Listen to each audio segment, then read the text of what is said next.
आज तक मेरे को 4 साल हो गई। 4 साल में मेरे को किसी ने है ना 1 रुपए का मेरा माल वापसी नहीं किया। मेरा माल ही खा गए बेच के शशिकांत शुक्ला। तो सबके पास मेरी एक के पास में होगी तो 20-20 एप्लीकेशन होंगी। उस एप्लीकेशन में और इनके यहाँ नगर पालिका में है पैसा मेरा 50,000 रुपया था मेरा पेट्रोल में और कागजों में लग गया। मेरे पास गरीबी रेखा का राशन कार्ड है, उसके माध्यम से मेरे को आज तक है ना कोई से मुझको 1 रुपए की भी सहायता कभी नहीं हुई। भाजपा से गुस्सा नहीं है, मैं हमेशा से भाजपा ही रहा हूँ, लेकिन इसने समाज में ठाकुरवाद फैला दिया है। हमको बीजेपी इसलिए लग रहा है क्योंकि बीजेपी की सरकार में सारे काम होते हैं और हम औरतों के लिए बीजेपी सोचती है और गरीब वर्ग के लिए सोचती है। बीजेपी ने जितनी योजना चलाई है सारी योजना चालू है। यहाँ पे हम माला बेचना बीजेपी की कारण नहीं बेच रहे हैं। साल में जगह नहीं निकालते, पढ़े लिखे हैं, यहाँ पे माला बेच रहे हैं। जनता सोच समझ के वोट देगी। इस वक्त कांग्रेस बीजेपी या कोई और दल की बात नहीं है।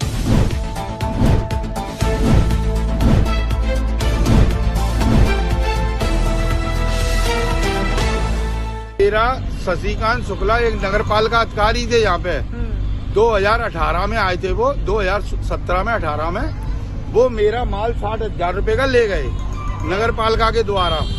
क्या साहब जब्ती में दो, जब्त कर लिया। आज तक मेरे को 4 साल हो गई।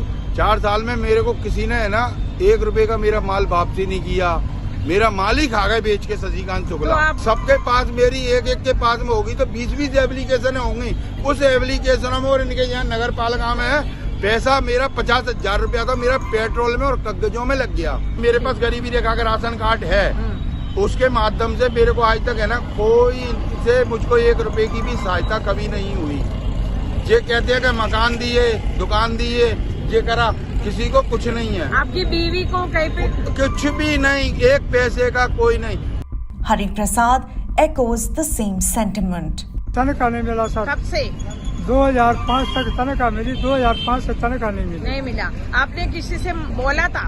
बोला था सर, प्राचार्य जी से बोला और जो प्रशासन वाले लोगों से बोला हाँ था? सबसे बोला तो लेकिन कुछ फायदा नहीं हुआ? नहीं। हाँ। और तहसीलदार को बिल्कुल, तहसीलदार साहब को और एसडीओ साहब को सबको बोला? सबको बोला। हाँ। और डीओ साहब को। हाँ। और वो कह रहे अभी तो पागल है, तो वैसे ही रख लिया होगा, ऐसे कर लिया होगा। अभी जनता ये सोच में पड़ी है कि हम किसी को अगर चुनते हैं और भविष्य में कोई ऐसी हरकत करता है, क्योंकि क्या है जनता विश्वास पे वोटिंग देती है झंडे के आधार पे कि अब हमें कांग्रेस को वोट देना या बीजेपी को देना, कोई भी यानी वे पार्टी हो, उसको वोट जनता जब देती है जब उनका चहेता कोई विधायक जो फ्रेंडशिप टाइप का हो, जनमित्र टाइप का हो, जनप्रतिनिधि टाइप का हो, तो उसको जिताने की कोशिश जनता करती है। कि जिससे हमसे एग्रीमेंट मांगते हैं ना कि आप यहाँ पैदा हुए, शपथ पत्र दो, ये करो, आधार कार्ड दो। ठीक नेताओं का भी एक शपथ पत्र बनना चाहिए कि मैं अगर इस पार्टी से चुनाव जीतूंगा तो 5 साल तक इस पार्टी को छू नहीं पाऊंगा, और अगर छोड़ता हूँ तो 5 साल तक और चुनाव नहीं लड़ पाऊंगा। हमको बीजेपी इसलिए लग रहा है क्योंकि बीजेपी की सरकार में सारे काम होते हैं और हम औरतों के लिए बीजेपी सोचती है और गरीब वर्ग के लिए सोचती है। बीजेपी ने जितनी योजना चलाई है सारी योजना चालू है। कुछ महीने 15 महीने की जो सरकार आई थी ना कुछ समय पहले, उसमें सारी योजना बंद कर दी गई थी कमलनाथ जी के द्वारा। उन्होंने बोला था कि 4 दिन में हमारी सरकार आई, 4 दिन में किसान कर्जा माफ हो जाएगा, सब कुछ हो जाएगा। 15 महीने होगा, लेकिन ट्रांसफर उद्योग चला, इधर का तावला इधर का तावला इधर, पैसे की रिश्वतखोरी चली और किसी का कोई कर्ज माफ नहीं हुआ। उसके बाद उनकी सरकार गिरी, फिर बीजेपी सरकार आई, इसलिए हमें मालूम है हमारी बीजेपी सरकार दोबारा आएगी। औरतों की आदत को खराब कर दिया है शिवराज सिंह ने 1000 रुपए देके। आपको इसमें दिक्कत है? इसमें दिक्कत है पूरी। हर एक आदमी को दिक्कत है, किसको नहीं है, किससे पूछो किसको दिक्कत नहीं है। योजना निकाल देती है केवल 1-2 महीना के लिए। चले जाओ गाँव में जाके देखिए, गाँव में क्या हो रहा है क्या नहीं हो रहा है। किसी के पास कुछ नहीं है, आपके पास कागज नहीं है, किसी का नाम उल्टा सीधा लिख देते हैं, किसी का कुछ कर देते हैं। क्या हो रहा है इससे? किसी का चले आप गाँव में जाइए तो बीजेपी हटाओ, कांग्रेस उठाओ, कोई नहीं दे रहा है। गाँव में जाइए। अरे शिवराज सिंह को क्या जाइए, आप ये कह रहे हैं अगर कांग्रेस गधे को भी खड़ा करके उसको भी वोट करेंगे, मगर बीजेपी को नहीं करेंगे। रविंद्र सिंह तोमर है जो कि हमारे यहाँ पे आया नहीं है 2.5 साल से, बिल्कुल देखने के लिए भी कि मर रहे हैं कि जी रहे हैं कि इनके यहाँ पे क्या स्थिति। हमको अपना ऐसा भाई चाहिए कि जो कि सरलता से आसानी से हमको 24 घंटे मिल सके।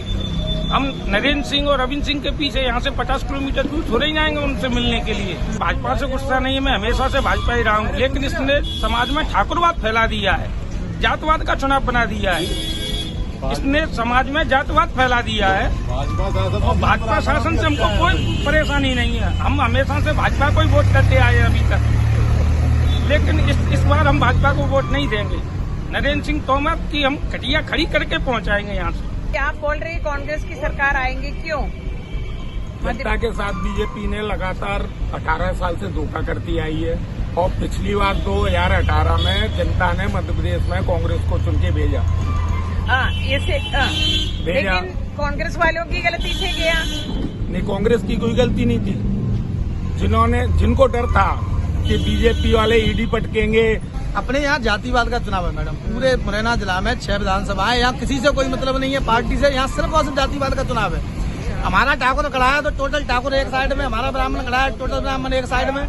सबसे बड़ा मेन कारण यही है कि दिमनी विधानसभा में एक भी बीजेपी का ब्रह्म प्रत्याशी नहीं है बिल्कुल भी। लेकिन आपको लग रहा है कांग्रेस वाले ब्राह्मणों को दे रहे सीट? नहीं, तो क्यों कांग्रेस को दे रहे? चौरा से पंकज उपाध्याय जी को दिया है बस एक टिकट चौरा से, बाकी यहाँ से भी ठाकुर साहब को दिया है, दिमनी से भी और जगह से भी ठाकुर साहब को मिला है।